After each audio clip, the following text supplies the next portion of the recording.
Boa noite. Boa noite. A taxa nacional de desemprego é a menor dos últimos 9 anos para um segundo trimestre. O INSS passa a conceder auxílio-doença sem perícia para diminuir a fila. A destruição da Mata Atlântica tem uma queda surpreendente nos primeiros 5 meses do ano. Compradores de celulares roubados são intimados para dar explicações no Piauí. Uma onda de calor extremo assola os Estados Unidos. Eric Cardoso é o primeiro brasileiro a percorrer 100 metros em menos de 10 segundos. O medalhista olímpico Thiago Braz é flagrado no exame antidoping. E no Mundial Feminino de Futebol, a seleção brasileira tenta vencer a França pela primeira vez. O Jornal Nacional está começando.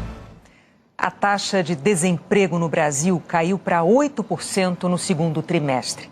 É o menor percentual para o período desde 2014. O número de brasileiros em busca de uma vaga também diminuiu. São 8.600.000 pessoas. O IBGE destacou que a melhora no mercado de trabalho ocorreu principalmente por causa dos empregos sem carteira assinada. Menos desemprego é bom e o restaurante grego é a imagem do ideal. Todo time foi contratado com carteira assinada. É a segurança de ter uma coisa certa, de trabalhar todos os dias, todo mês ter o seu certinho, você se organizar nas suas contas, na vida financeira. Mostra que a empresa confia na gente, né? Assim como a gente confia na empresa também. Dá uma segurança, sim. Já o comércio de rua é o retrato do real. No Brasil, a taxa de informalidade ainda é alta. A gente ganha para viver, né? O salário não tem, né? Não tem o salário. Se vender, tem. Se não vender, não tem, né? Os dados do IBGE mostram que no segundo trimestre do ano, 39,2% dos trabalhadores brasileiros não tinham carteira assinada. Um pequeno repique em relação ao trimestre anterior, quando eram 39%. Mas uma queda na comparação com o mesmo período do ano passado, quando a taxa era de 40%.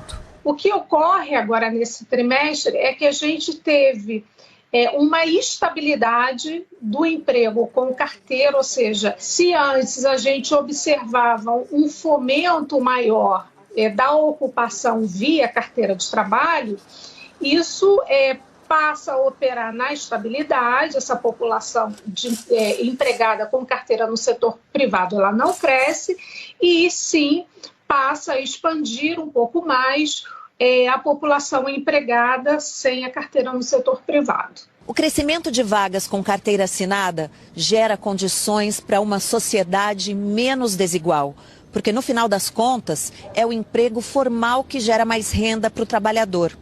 Os economistas dizem que agora esse é o desafio, a segunda fase de recuperação do mercado de trabalho, que depende principalmente do nível de confiança no futuro dos negócios. O emprego formal é uma aposta em si. Quando a gente olha que os empregadores estão apostando no emprego formal, é porque eles entendem que aquele custo inicial de colocar o trabalhador para dentro da atividade produtiva vale a pena porque ele se paga ao longo do tempo.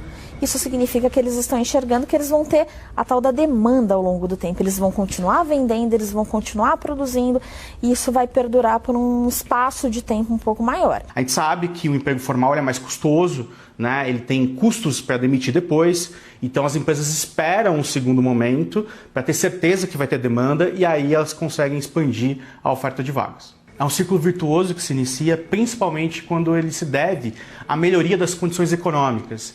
A economia tem dado sinais de melhor gestão fiscal, as notas de avaliação do Brasil internacionalmente têm melhorado, a gente tem uma reforma tributária a ser encaminhada, ou seja, uma série de boas notícias para o mercado que podem gerar mais confiança e, portanto, mais investimentos e mais empregos. Aqui, a Grécia vai ganhar filial, como aposta num crescimento mais acelerado do Brasil.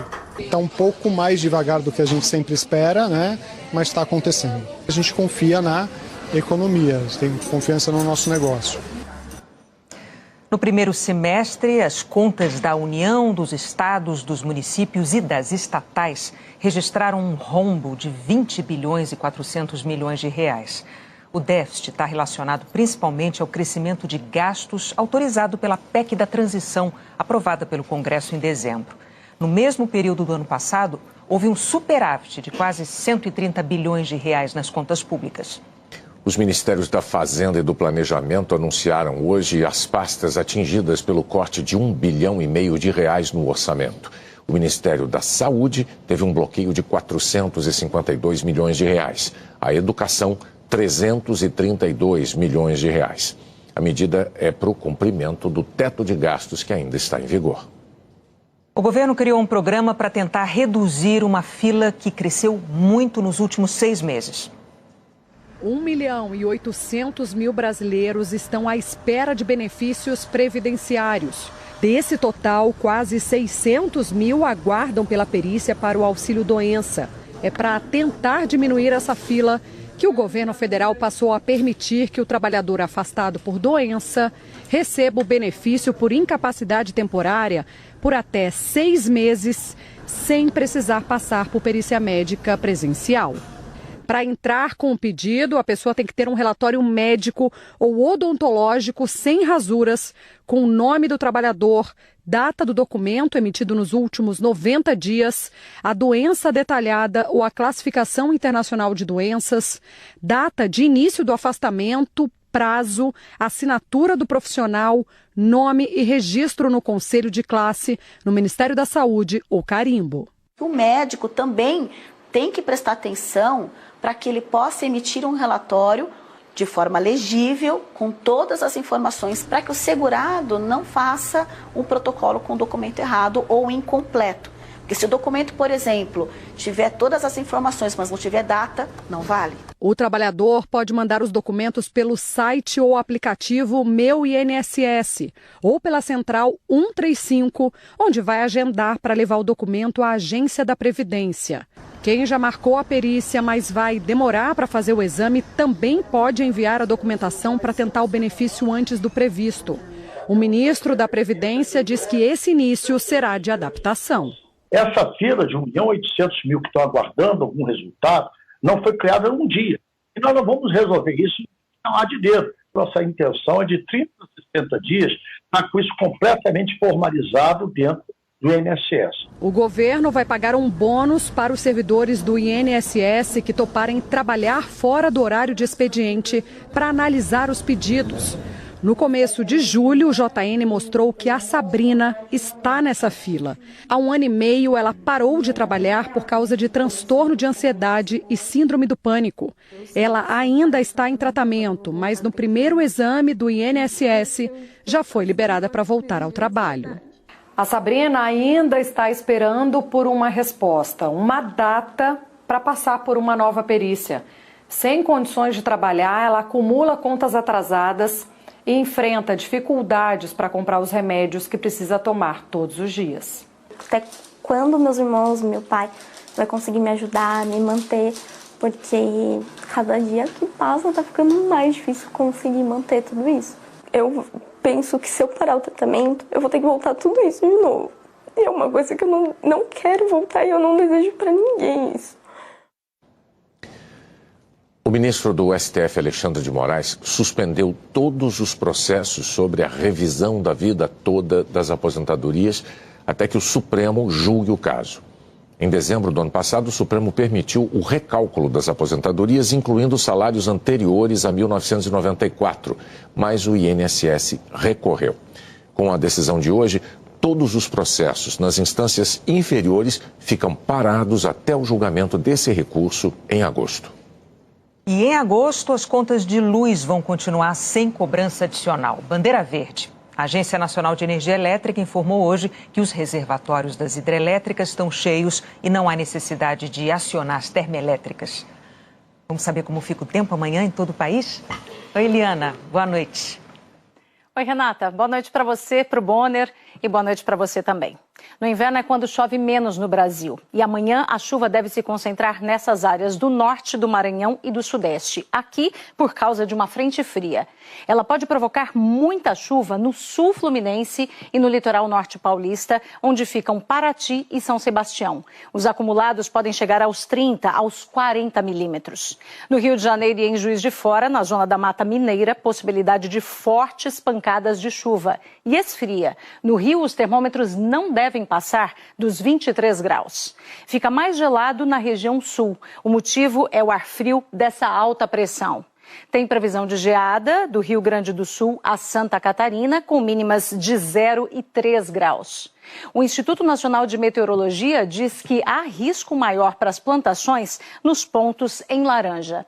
Baixas temperaturas também em Porto Alegre, Curitiba, Florianópolis e São Paulo. O dia começa com 8, 9, 11 e 14 graus. Em Porto Alegre tem chance de formar nevoeiro e em Curitiba, Floripa e São Paulo, garoa. Nem ao longo do dia esquenta. Só fica abafado de Belo Horizonte para cima, 27 graus. Em Campo Grande, Brasília e Aracaju, 28. Em Salvador e no Recife, 29. Em Natal, 30 graus. De 31 até 34 em Goiânia, Fortaleza, Belém e Rio Branco. E 35, 36 graus em Porto Velho, Manaus, Palmas e Teresina. O sol brilha forte no centro-norte do país e os índices de umidade do ar despencam para 30% nessa parte amarela. É a metade do ideal. Fica mais seco onde o mapa está laranja, em Mato Grosso. Cuiabá pode registrar 37 graus com sensação de 40. Nesse ano, o dia mais quente foi ontem, com 38,6 graus, bem acima da média de julho, que é de 32. Outras cidades abafadas são Alta Floresta, com até 38 graus, Rondonópolis e Sinop, com 37, Sorriso, com 36 e Cáceres, com 35 graus amanhã. Na semana que vem, o calorão continua e os cuidados têm de ser redobrados. A Defesa Civil avisa que há perigo para a saúde, principalmente no centro-leste do estado. Um bom fim de semana. Renata e Bonner. A gente aqui está com inverno e essas são as temperaturas, né? No hemisfério norte é verão e os Estados Unidos estão com cidades entrando em alerta por causa do calor. Num dia como hoje, fica mais fácil entender certos hábitos dos americanos. O café gelado pode ter a popularidade questionada entre os brasileiros, mas é sem dúvidas uma forma de se refrescar. Algo que mais da metade dos Estados Unidos precisou fazer nesta sexta-feira. Cidades de costa a costa do país bateram recordes de temperatura. 170 milhões de pessoas vivem em áreas que estão sob alerta de calor excessivo. Há quase um mês, os termômetros têm batido 43 graus todos os dias na cidade de Phoenix, no Arizona. O calor no estado é tanto que nem o resistente cacto do deserto aguentou. Segundo biólogos, a falta de chuvas nesse verão pode ter contribuído para isso. Aqui em Nova York, a temperatura chegou a atingir até 8 graus acima da média para essa época do ano. Segundo o prefeito, o calor tem sido o evento climático extremo que mais mata pessoas na cidade todos os anos. Hoje, os bombeiros deram uma mãozinha para ajudar a refrescar. Transformaram alguns hidrantes em pequenos chafarizes. Hoje, a sensação térmica em Nova York chegou perto dos 40 graus e a temperatura do asfalto aos 60. A prefeitura acionou os 500 centros de refrigeração. São locais públicos equipados com ar-condicionado e água, como a biblioteca da cidade. O aumento da procura por aparelhos de ar refrigerado em todo o país está sobrecarregando a distribuição de energia elétrica. Em pelo menos 16 estados, as concessionárias alertaram que estão preocupadas com o abastecimento. Em Nova York, o pedido foi para que a população diminua o consumo de energia das 2 da tarde às 10 da noite. Em alguns locais, sobretaxas na conta de luz não foram descartadas. Nas bombas de combustível, o aumento já é uma realidade. O calor extremo causou falhas no maquinário de algumas refinarias de petróleo no Texas, o que afetou a produção. Esse cientista faz um alerta. Nós continuamos queimando combustíveis fósseis e colocando carbono na atmosfera, o que aquece o planeta em cerca de 0,2 graus centígrado por década. Normalmente, há recorde de temperatura nos anos de El Niño, e é isso que estamos vendo. Mas a razão fundamental é o aumento, provocado pelo homem, das emissões de gases de efeito estufa. O general que comandou um golpe militar se declarou presidente do Níger. Abdurrahmane Tiani tentou justificar a tomada de poder pela força e a suspensão da Constituição. Fez críticas à segurança, à economia e à corrupção. A União Africana, a União Europeia e a ONU e os Estados Unidos condenaram o golpe de Estado. A Justiça Federal do Distrito Federal arquivou a representação da CPI dos atos golpistas contra o tenente-coronel Mauro Cid por abuso do direito ao silêncio. O STF tinha autorizado o ex-ajudante de ordens de Jair Bolsonaro a não responder a perguntas que o incriminassem. Mas na sessão da CPI, Mauro Cid ficou calado até quando lhe perguntaram a idade. O juiz Antônio Cláudio Macedo da Silva atendeu ao pedido do Ministério Público, que não viu indícios de crime na conduta do militar. Na decisão, o magistrado afirmou que houve abuso de autoridade pelos integrantes da comissão e chamou a sessão de teatro político. A CPI recebeu do Conselho de Controle de Atividades Financeiras um relatório que identifica a movimentação suspeita de grandes volumes de dinheiro pelo ajudante de ordens do ex-presidente Bolsonaro. 3.750.000 reais em menos de 10 meses. O salário bruto de Mauro Cid é de 26 mil reais. Integrantes da CPI vão se reunir na próxima segunda-feira para analisar em detalhes o relatório do COAF. A seguir, compradores de celular roubado são intimados a se explicar no Piauí. A devastação da Mata Atlântica diminui nos primeiros 5 meses do ano. O governo do Piauí está fazendo um mutirão para tirar de circulação celular roubado. Quase 600 pessoas receberam uma intimação e lotaram a Secretaria de Segurança em Teresina. Todas têm aparelho de celular com alguma pendência, identificada pelo Serviço de Inteligência da Polícia, e foram chamadas para comprovar a origem do aparelho. A Marta é uma delas. Sem saber, comprou um celular que constava no banco de dados da polícia como roubado. Eu comprei ele de uma outra pessoa, sou a segunda dona, e aí essa pessoa foi assaltada, teve o aparelho recuperado, mas eles não deram a baixa no BO, e aí ainda continua constando como roubado. Então ela já está vindo, né, para apresentar a documentação e para eles darem baixa aqui no BO. Quem consegue comprovar a origem do aparelho é liberado. Isso pode ser feito com a nota fiscal ou com dados que constam apenas na caixa original do produto. O secretário de Segurança explicou que esse tipo de mutirão vai continuar sendo feito em novas etapas. Daqui 15 dias, mais 1.000 pessoas serão intimadas. A gente está chegando aí um índice de mais de 50% de recuperação. Então a gente vai pegar todos os celulares que foram roubados nos últimos anos e vamos intimar todos aqueles que estão usando hoje. E vamos continuar. Aqueles que não vierem voluntariamente devolver, vão responder e vão ter medidas cautelares como busca e apreensão. E quando você comprar um produto, peça a nota fiscal, não compre produto de procedência duvidosa, que muito provavelmente você está comprando um produto ilícito, produto de um crime. Um levantamento da polícia mostra que atualmente no Piauí, 20.000 aparelhos estão nas mãos de bandidos ou foram vendidos de forma ilícita. A Melody apresentou a nota fiscal do celular e alerta para os riscos de quem compra sem saber a origem do aparelho. Às vezes a pessoa, por engano mesmo, acaba comprando um aparelho com valor abaixo de mercado, acha que está fazendo um bom negócio, não tem nota, não tem garantia nem nada, e acaba comprando de uma pessoa de má fé. A Justiça do Rio condenou a 12 anos de prisão o bombeiro que atirou num atendente de uma lanchonete. Paulo César Albuquerque foi condenado a pagar a indenização de R$100 mil à vítima e também perdeu o cargo de bombeiro. Em maio do ano passado, Paulo César atirou Matheus Domingues Carvalho numa discussão por causa de um cupom de desconto. Matheus perdeu um rim e tem sequelas motoras. O aumento da violência contra indígenas foi um dos temas debatidos no encontro convocado pelo cacique Raoni em Mato Grosso.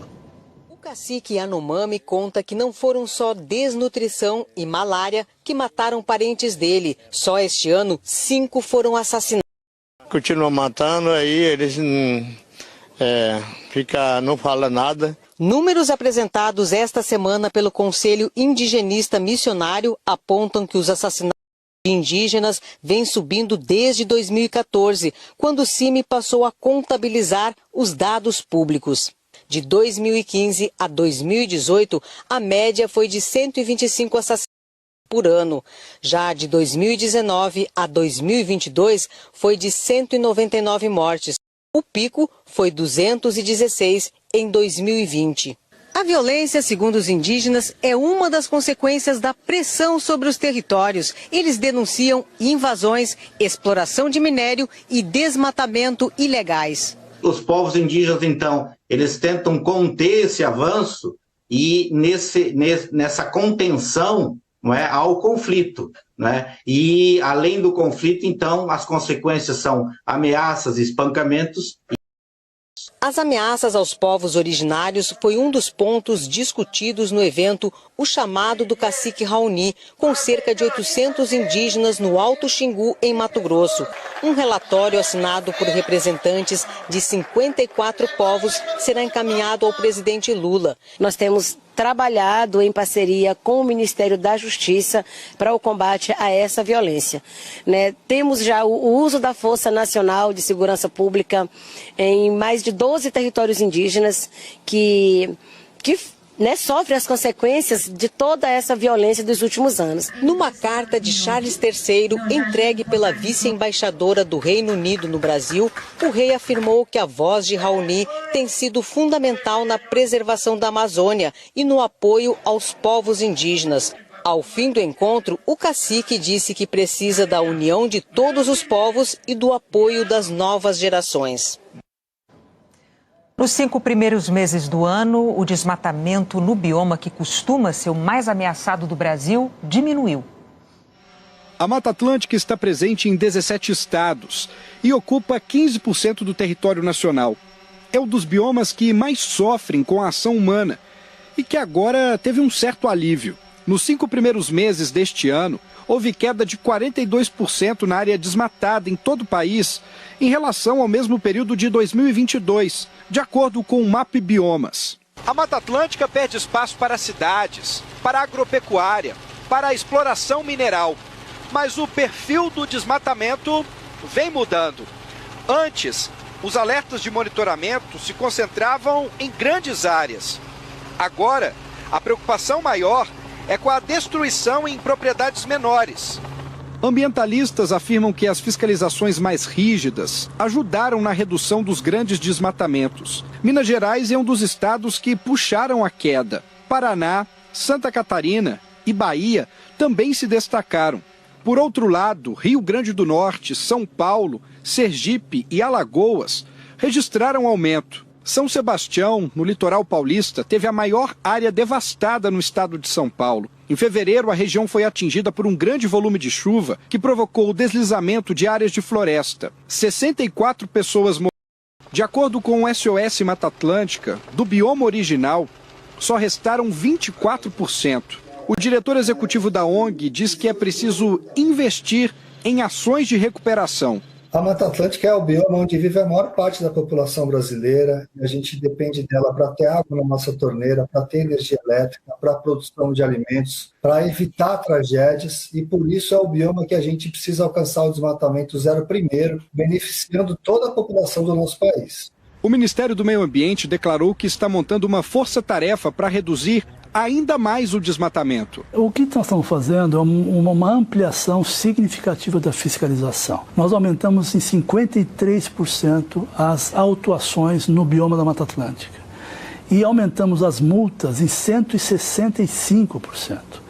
Então, nós estamos estabelecendo com clareza e comunicando para a sociedade que haverá fiscalização e que haverá a devida punição para os casos dos desmatamentos ilegais. A seguir, o alerta dos médicos para a ameaça silenciosa da hepatite. A maioria dos brasileiros que podem tomar o reforço da vacina bivalente contra a Covid não fez isso ainda. E o desafio do Ministério da Saúde agora é ampliar essa vacinação para crianças de 5 a 11 anos. A avó Marli se orgulha de dizer que os netos estão com as vacinas em dia. A importância da avó, né? Estando comigo, eu trago. Muito importante. É necessário. O mais velho já tomou a bivalente contra a Covid-19. Ele tem 14 anos. A mais nova, Gabriela, que tem menos de 12 anos, já poderia tomar essa dose de reforço. A Anvisa autorizou a bivalente para a população acima de 5 anos. Eu tenho muito medo de pegar essas doenças também, né? Que pode matar. A bivalente é um reforço na imunização. Vale para quem já completou o esquema vacinal básico com a última dose tomada há pelo menos 4 meses. E antes de começar a aplicar a bivalente em crianças de 5 a 11 anos, o Ministério da Saúde ainda tem que cumprir mais uma etapa: consultar especialistas da Câmara Técnica de Imunização, como tem sido a praxe. A vacina bivalente foi desenvolvida para proteção extra contra a Ômicron e suas variantes. Até agora, está disponível nos postos apenas para adultos e adolescentes acima de 12 anos. Mas a procura está baixa. Só 15% do público-alvo tomou a vacina. É uma doença que ainda o vírus circula bastante, muitas pessoas ainda se infectam. A vacina protege contra hospitalizações e formas graves. É importantíssimo que todos façam reforço com as vacinas dentro do calendário definido pelo Ministério da Saúde. Então, preocupa que as pessoas não estejam se vacinando. O médico sanitarista Adriano Massuda defende a ampliação da cobertura vacinal para a população infantil o quanto antes, mas também considera necessário melhorar a forma de divulgar a vacina.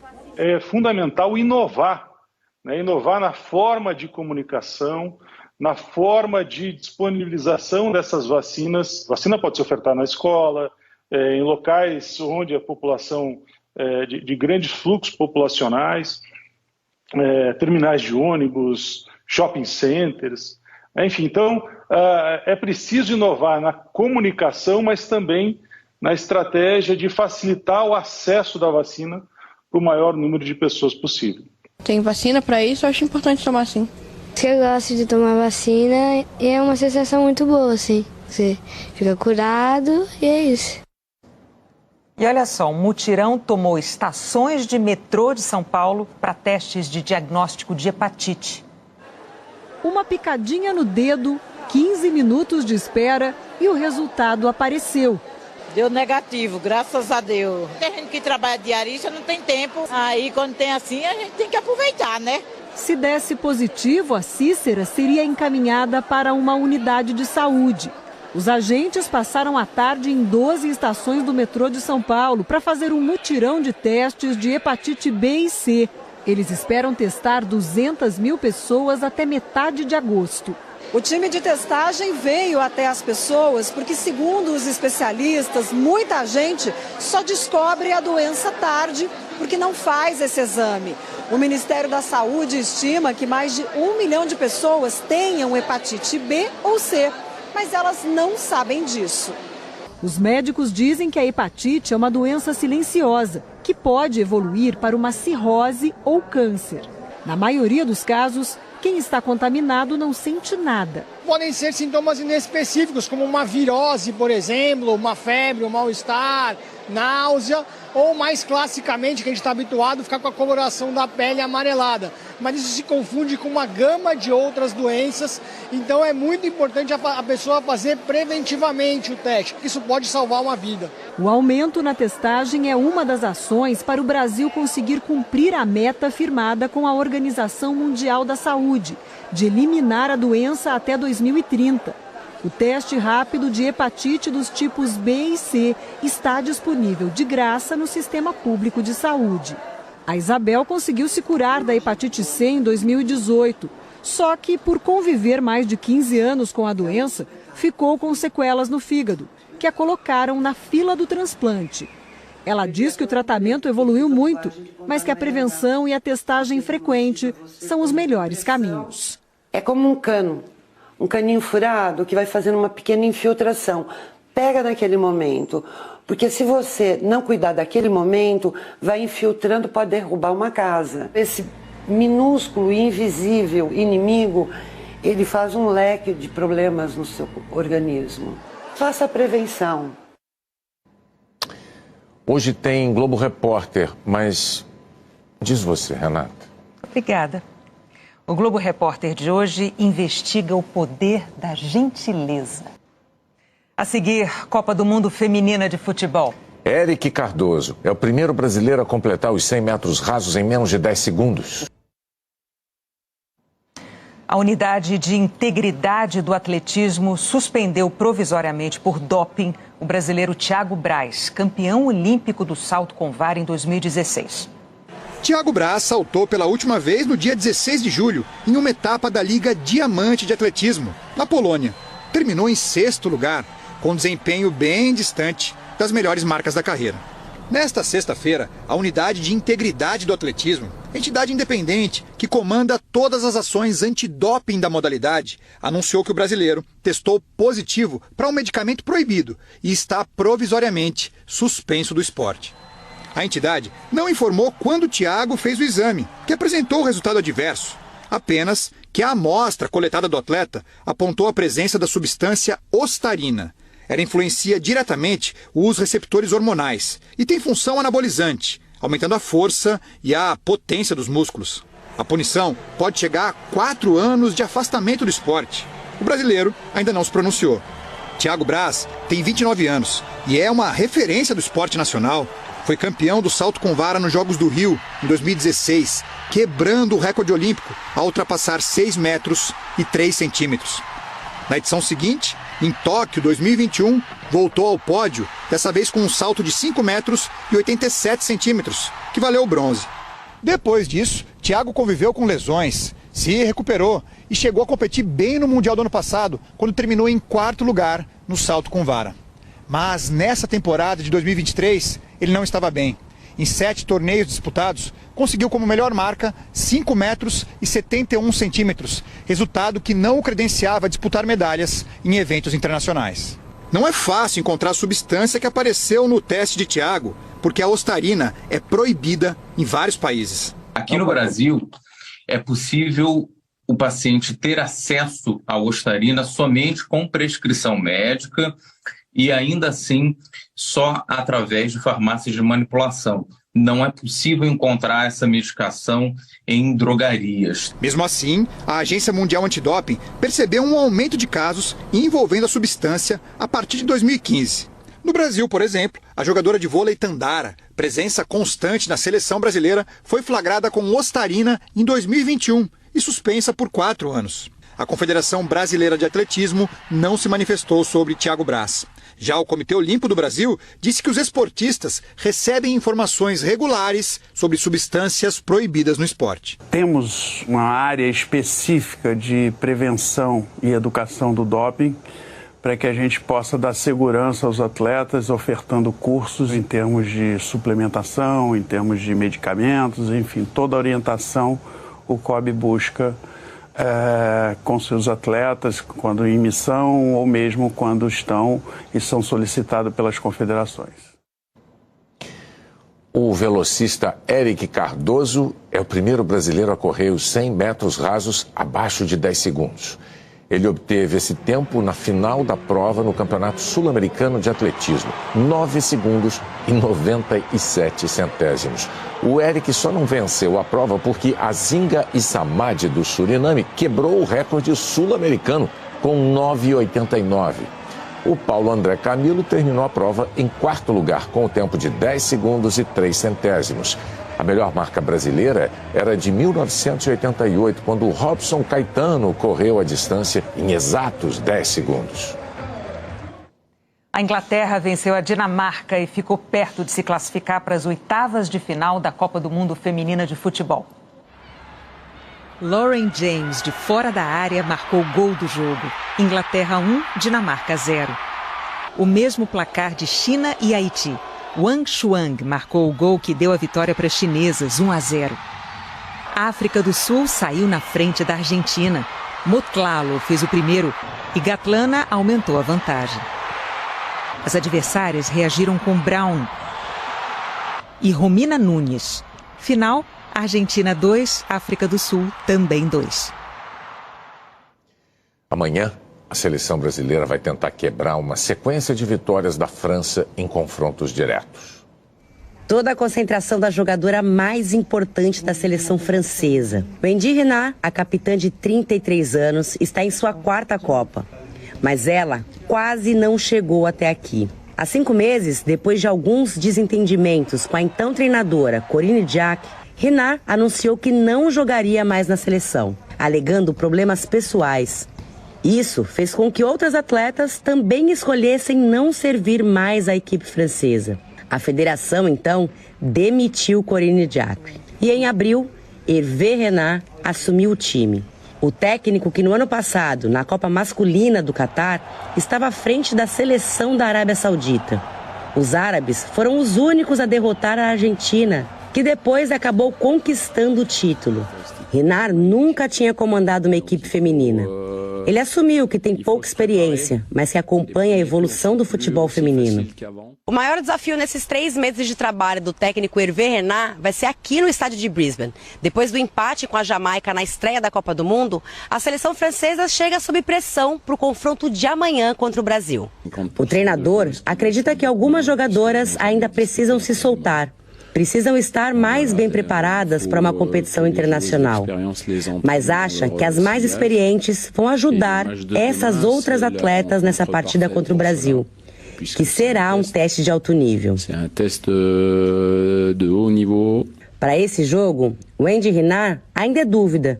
Ela está se recuperando de uma lesão na panturrilha esquerda e voltou a treinar com bola só essa semana.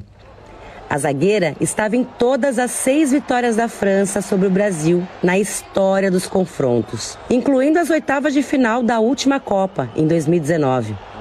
Hervé Renard disse que precisa da atleta em campo, mas que só terá 100% de certeza que ela vai poder jogar amanhã, horas antes do jogo. Os óculos escuros protegem o rosto do sol, mas não escondem a euforia da treinadora do Brasil. Na véspera do jogo mais difícil da primeira fase contra a França, a sueca Pia Sundhage celebra uma preparação na qual tudo saiu dentro do planejado. A Pia disse que esteve em várias Copas do Mundo, mas essa preparação beirou a perfeição. Com os campos de treino, os hotéis, ela está muito grata. Até a hora do pontapé inicial contra a França no estádio de Brisbane, terão sido 5 dias seguidos de preparação nessa cidade.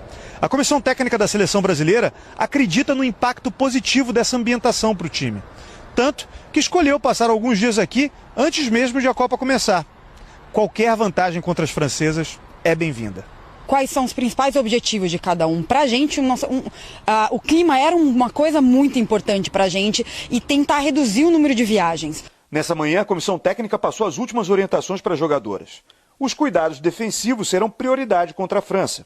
A Luana, volante da seleção do Corinthians e ex-jogadora do Paris Saint-Germain, é especialista em marcar francesas. E tem algumas dicas para o restante do time. Mas com certeza temos que ter atenção dobrada aí, principalmente as transições ofensivas delas. E, se for possível, tentar parar antes delas chegarem no ataque. Para, enfim, vencer a 6ª melhor equipe do mundo, não basta marcar. É preciso eficiência no ataque. Jogar bonito está na essência do futebol brasileiro. Mas a chefe da turma não se importaria com os gols mais simples. A Pia diz que sempre fala para as jogadoras que o importante é fazer gol. Mas elas sempre querem fazer uma jogada mais chique. Como o gol da Bia Zanerato contra o Panamá. Se acontecer algo parecido, ninguém vai reclamar. Amanhã, a Globo transmite França e Brasil a partir das 6h30 da manhã, hora de Brasília. Se você estiver fora de casa ou se deslocando para algum lugar, é só baixar o app do Globoplay.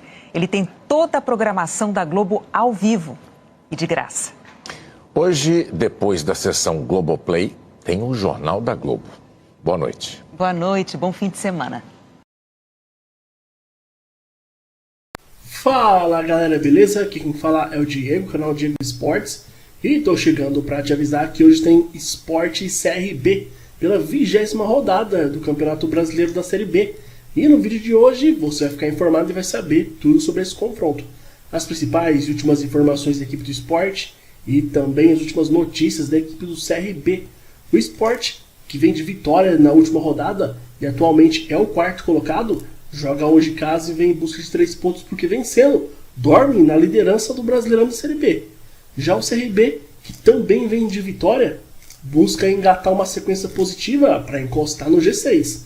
Então, se você é torcedor do Sport ou torcedor do CRB, já faço o convite. Se inscreva agora aqui no nosso canal, já vai deixando o seu like no vídeo para nos ajudar. Ativa também o sininho de notificação para você receber os próximos vídeos.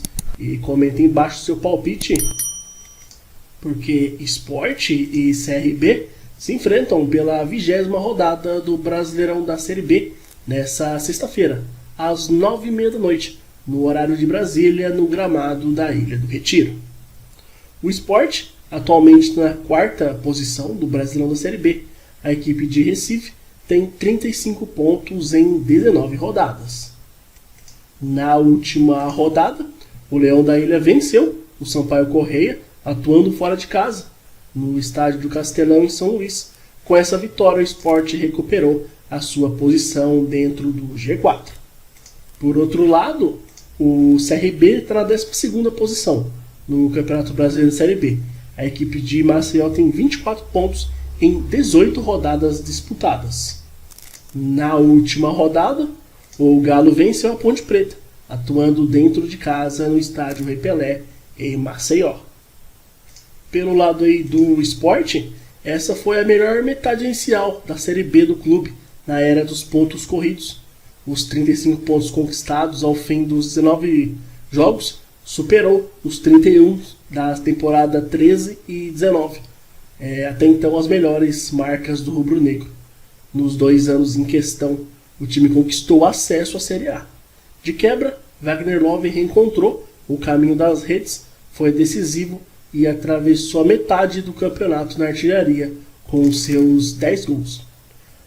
A provável escalação então do Sport para hoje deve ter Renan, Filipinho, Sabino, Rafael Thierry e o Everton, Ronaldo Henrique, Fábio Matheus e Alan Ruiz, Juba, Edinho e Wagner Love.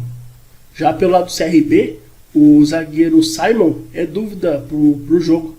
Ele saiu de campo aos 14 minutos do segundo tempo da última partida, após uma pancada no dedão do pé.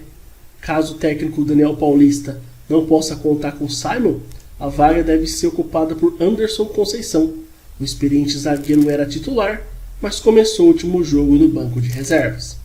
Provável escalação então do CRB deve ter Diogo Silva, Hereda, Anderson Conceição, Fábio Alemão e Guilherme Romão, Falcão, Juninho Valora e Lucas Lima, João Paulo, Renato e Anselmo Ramon. Como a gente já disse, o Sport atualmente é o 4º colocado, 19 jogos, 35 pontos, são 10 vitórias, 5 empates e 4 derrotas, marcou 29 gols, sofreu 17 e tem um saldo positivo de 12 gols. Já a equipe do CRB fez 18 jogos, são 24 pontos, 7 vitórias, 3 empates, 8 derrotas, marcou 20 gols, sofreu 21, tem um saldo de -1. Aí na próxima rodada o Sport joga fora de casa e enfrenta o Vila Nova, e o CRB em casa recebe o Atlético Goianiense. Então é isso, rapaziada. Desejamos a todos um ótimo jogo, que vençam melhor, fiquem todos com Deus e até a próxima.